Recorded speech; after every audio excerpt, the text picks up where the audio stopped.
Hola, hola, muy buenas tardes. Yo me llamo Enar y el día de hoy pues estoy emocionado, por supuesto nervioso. Es la primera vez que hago esto en mi vida, nunca lo había hecho. He tenido la bendición y fortuna de compartir la palabra de Dios, pero a lo más que había llegado es a audios, ¿no? Y a pláticas, pero nunca un video y es complicado. Y más cuando uno tiene algún tipo de impedimento físico, entonces se vuelve complicado y eso aumenta un poquito más los nervios. Pero estoy contento, estoy emocionado y además me emociona mucho el pasaje que Dios puso en mi corazón para poderlo compartir al día de hoy a través de este mensaje, porque ha sido impresionante para mí desde el principio, pero ha ganado relevancia conforme he crecido en mi relación con Dios.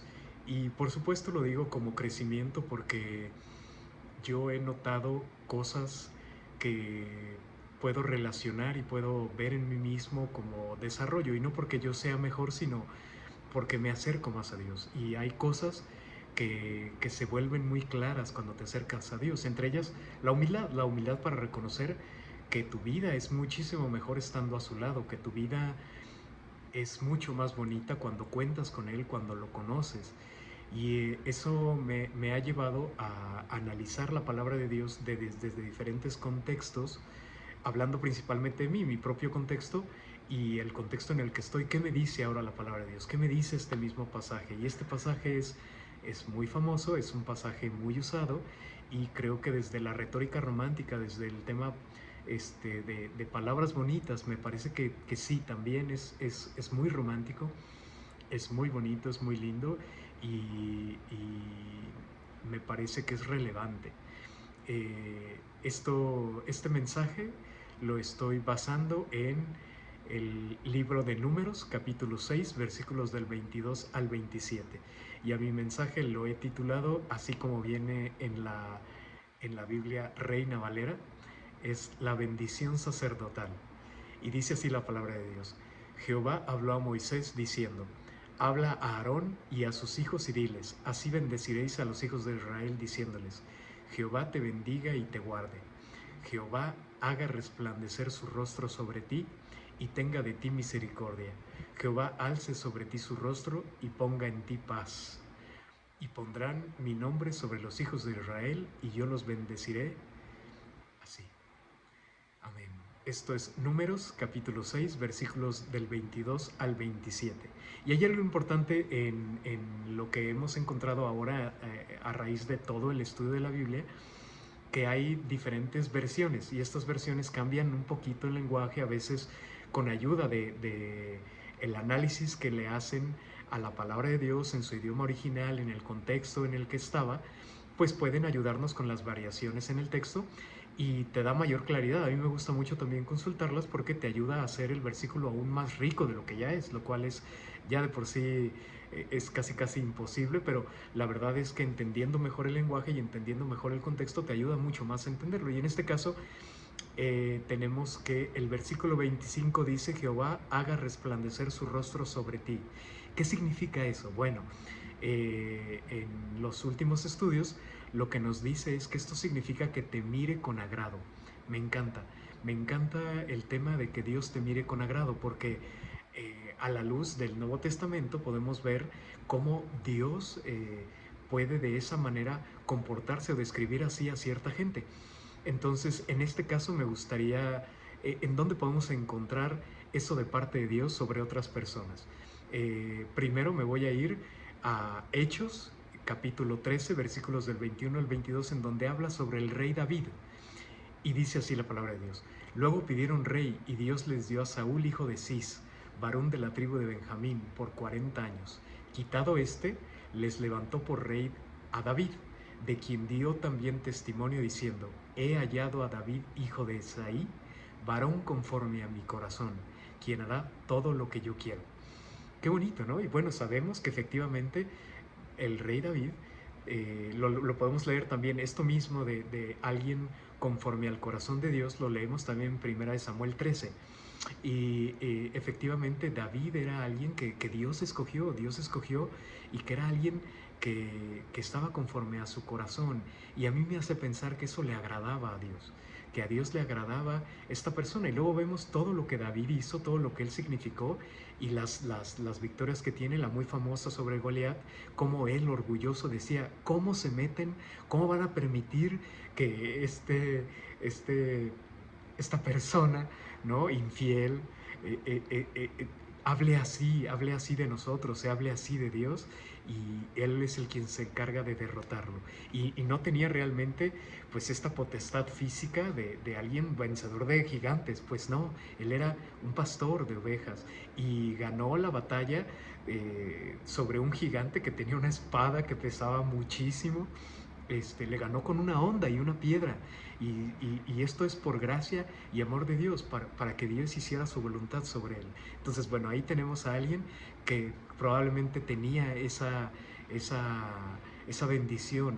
eh, Jehová hizo resplandecer su rostro sobre David, le agradaba, y eso le dio victoria, le dio reinado, y le dio, pues, muchas bendiciones en su vida y a su pueblo. Y tenemos un segundo pasaje, y este lo encontramos en el Evangelio de Marcos, capítulo 1, versículo 11, y este es sobre su Hijo, sobre Jesucristo, y dice así la palabra de Dios: y vino una voz de los cielos que decía: tú eres mi Hijo amado, en ti tengo complacencia. Amén. Esto es Marcos 1, 11.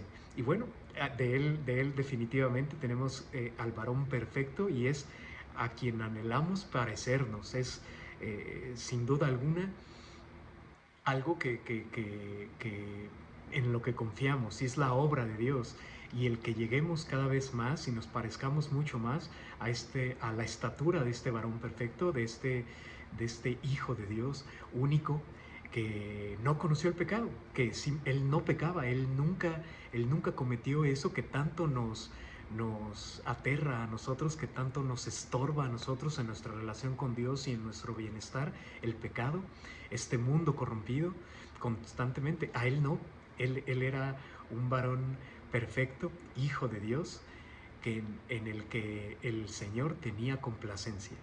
Y me parece que habla de alguien que él veía con agrado, y es parte de nuestra bendición sacerdotal, que Jehová haga resplandecer su rostro sobre nosotros y tenga de nosotros misericordia. Entonces, bueno, ese es el texto, es número 6, del 22 al 27. Y bueno, eh, lo que yo quisiera, pues, desarrollar con respecto a ese texto es que conocer genuinamente a Dios es maravilloso. ¿Cómo podemos conocer a alguien? Invirtiendo tiempo, apertura, disposición y atención, ¿cierto?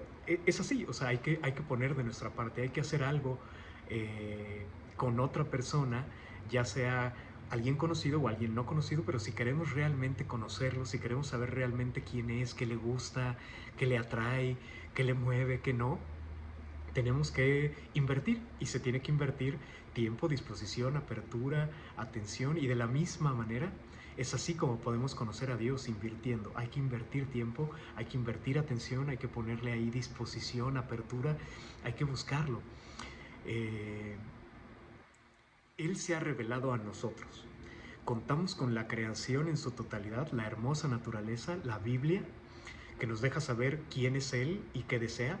En este gran compendio que es la Biblia, que son miles de años, pues podemos encontrar en diferentes épocas, en diferentes momentos, en diferentes personas, en diferentes roles, en diferentes políticas, encontramos básicamente lo mismo. O sea, porque Dios no cambia, Él no se arrepiente y no va cambiando de opinión. Sin duda va renovando su pacto, pero Él sigue siendo el mismo desde el principio de la humanidad hasta el día de hoy. Y en la Biblia podemos encontrar este compendio precioso de quién es Él, cuáles son los elementos alrededor de su carácter, y qué desea, qué le ha gustado y qué es lo que no le agrada. En qué momento su amor encuentra resistencia, conocida como su ira, y cómo podemos realmente saber quién es Él. Su máxima revelación al final es Jesucristo, nuestro Señor y Salvador. Con esas fuentes tenemos más que suficiente, pero hay más. Cuando nos acercamos a Dios en oración y lo buscamos de corazón, Él se hace presente, nos ofrece una relación íntima y personal. A mí me gusta decir que Él se revela en nuestro corazón. ¿Y por qué digo esto? Bueno, pues porque es algo que descubrimos, que no necesariamente lo encontramos en la Biblia o no necesariamente lo encontramos al ver la linda naturaleza. Es algo que lo encontramos en nosotros cuando estamos con Él, cuando perseveramos y cuando continuamos, ¿no? Cuando nos acercamos a Dios y lo conocemos en su palabra y en oración, Él se revela en nuestro corazón. Eso es lo que yo pienso, es lo que yo creo. Me gusta decirlo de esa manera y creo que conocerlo genuinamente es un descubrimiento personal. Y Él nos ofrece una relación así, íntima y personal. Descubrimos lo cercano que siempre ha estado a nosotros y esa relación crece día con día, con el cumplimiento de sus promesas que vemos de manera directa y en su voluntad, como amarlo de verdad, ser de bendición para otros, eh, con su voluntad. A mí me gusta mucho pensar en esto, porque es algo que yo he descubierto en mí y en gente que yo he seguido precisamente por su relación con Dios, pastores, hermanos queridos, gente mayor, gente que te puede aconsejar. eh, te dice ciertas cosas y esas cosas luego las encontramos nosotros de manera directa y una de ellas es que al principio pedimos cuando empezamos a pedirle cosas a Dios y empezamos a confiar en Él, pues pedimos, Padre, dame alegría, Padre, ayúdame en esta relación, ayúdame con trabajo, ayúdame con tu provisión, con dinero, con algunas cosas. Hay cosas que creemos que si Dios nos las da, eso es lo que nos va a permitir ser felices o estar contentos. Pero en realidad cuando vamos creciendo en nuestra relación con Dios, nos damos cuenta que lo que más pedimos es verdaderamente su voluntad y esas cosas esenciales y estructurales que Él nos ofrece.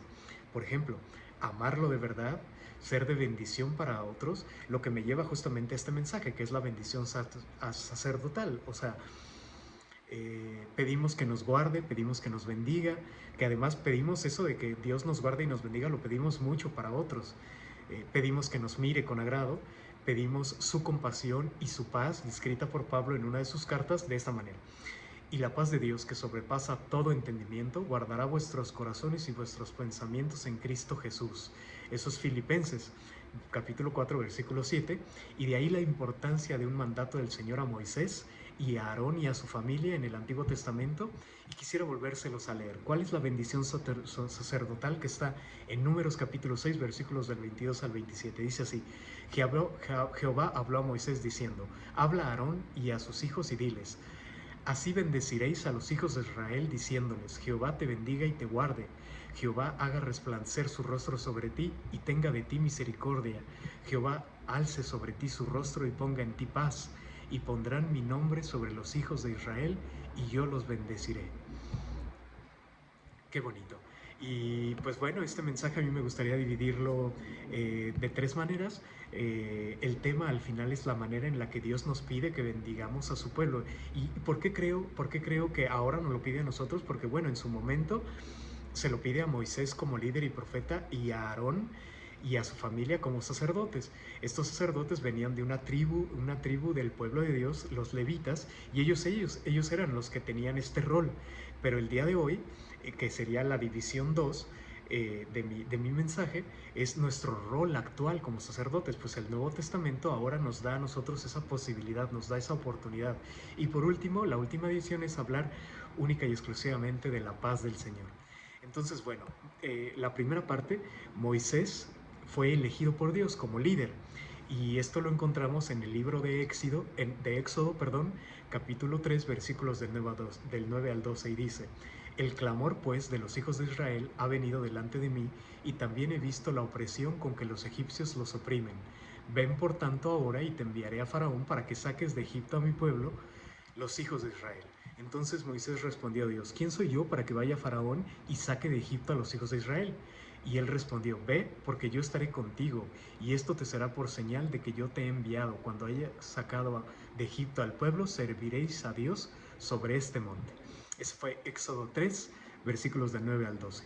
Y luego más adelante, en el mismo libro, en Éxodo, Aarón fue nombrado sacerdote de esta manera: harás llegar delante de ti a Aarón tu hermano y a sus hijos consigo, de entre los hijos de Israel, para que sean mis sacerdotes, a Aarón y a Nadab, a Abiú, Eleazar e Itamar, hijos de Aarón. Esto lo encontramos en Éxodo 28, versículo 1.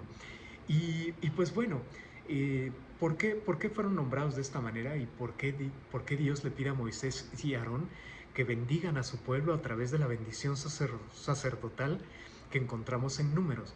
Bueno, primero entendamos qué es un sacerdote, y esto lo podemos encontrar en un diccionario o buscándolo en internet.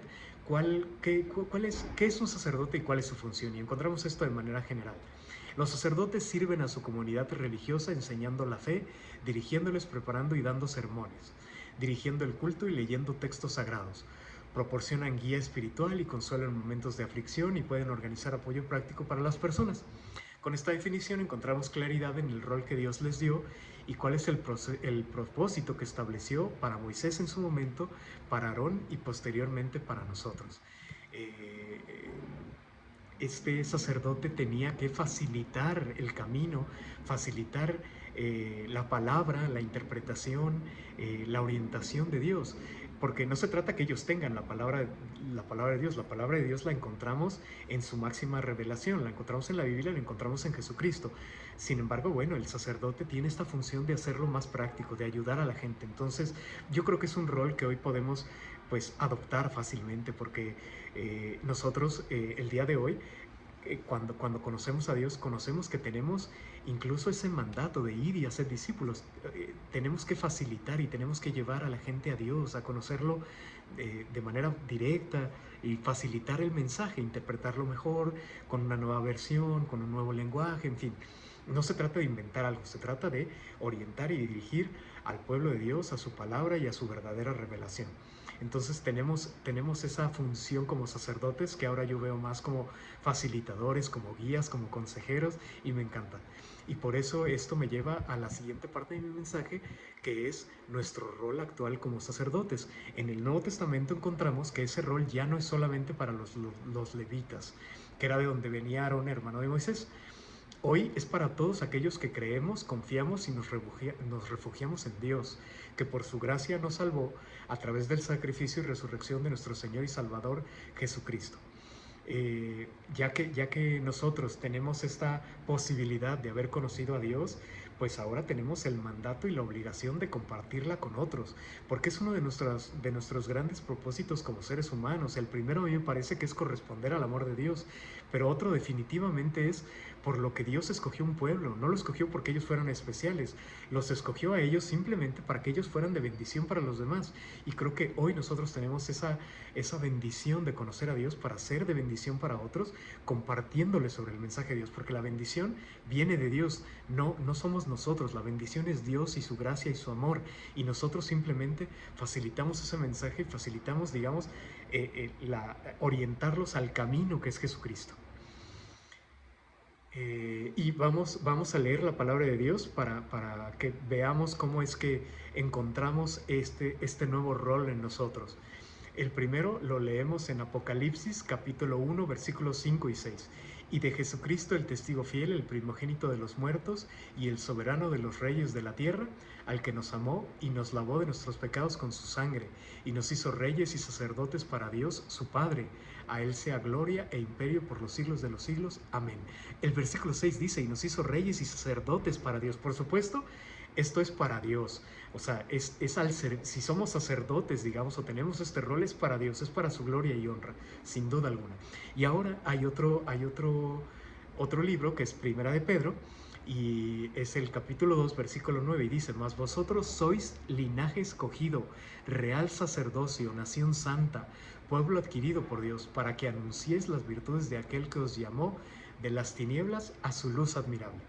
Qué bonito pasaje. Y sí, o sea, ahora nosotros tenemos esta bendición de haber conocido a Dios, de conocer y de vivir en carne propia lo que es seguir y tener como Jesucristo como nuestro Señor y Salvador, y que Él sabemos que nos ha rescatado, nos ha perdonado, nos justifica ahora y nos ha llevado de las tinieblas. Estábamos muertos y ahora somos nuevas criaturas, y nos lleva a su luz admirable, lo cual nuevamente nos habla de esta luz, ¿no? De que resplandezca la luz de Dios sobre nosotros. ¿De qué otra manera más nos puede resplandecer el rostro de Dios? Y es con su salvación, que nos llega a través de Jesucristo. Y nosotros como sacerdotes, pues llevar a que la gente lo descubra, claro. Gloria a Dios. Y la última parte, pues quiero hablarles sobre la paz del Señor. La paz de Dios es sin duda un gran anhelo, un gran anhelo.